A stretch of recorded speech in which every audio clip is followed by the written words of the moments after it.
हा जबरदस्त छक्का मार। जोरदार ताली बजाओ, मजा लो दर्शक मन, मजा लो। स्वागत है ताऊ जी। झूमो रे संगी झूमो रे, नाचो रे संगी नाचो रे, झूम झूम झूम झूम झूम झूम झूम झूम झूम, झूमो रे संगी नाचो रे, ताऊ जी के बर्थडे मनाओ रे। कर चड्डी चिरा गे।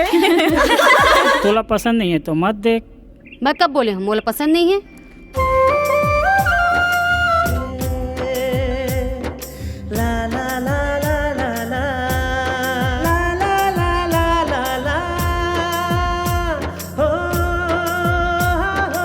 हम अंग्रेजों के जमाने के टीचर है गो। जीवन भर के लिए चाहिए प्यार चाहिए। इले खा मर। ठठानो रे बाबू ये टूरी पटाए के, पट जाही ता बने बने बने बने बने बने बने बने, नहीं ता नहीं ता नहीं ता लात जूता खाए के, लात जूता खाए के। हाथ मत लगा बोला। ये लगा है, ले चल। ए सकती कलर छोड़। नहीं सारे बांधत है माया के बंधनामा बांधत है। तोरत है दुनिया के रीत ला टोरत है, मया होगे जी अरे मया होगे हे, सपना माटोरी होगे हे जी मया। चना गन्ना खेत जाओ, बोला गन्ना चूसिक बंद करा थे। छत्तीसगढ़ी में समझ में नहीं आवत है का?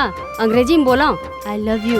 नवा नवा दुनिया के नवा रंग लगावत है, नवा नवा जिंदगी के सपना ला सजावत है, सपना माँ ये टूरी होगे हे जी मया होगे हे।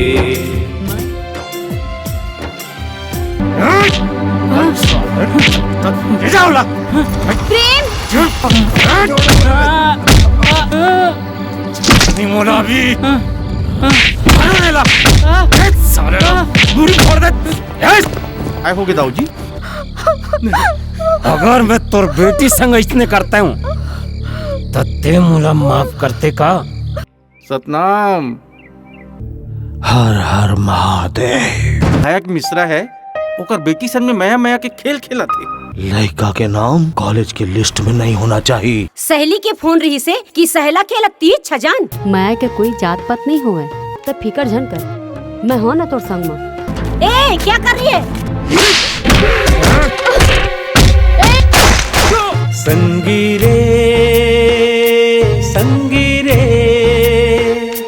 तो बिना मैं जियो कैसे। संगी रे तो बिना मैं जियूं कैसे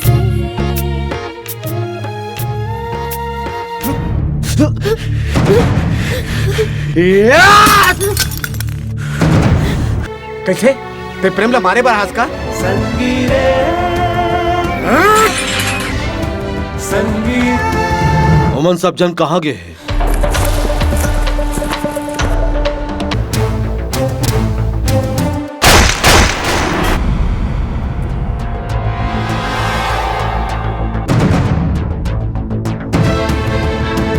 मार तो होगा सगवारी मल्ला। प्रेम हमारे से पहले मोला मारना पड़ी।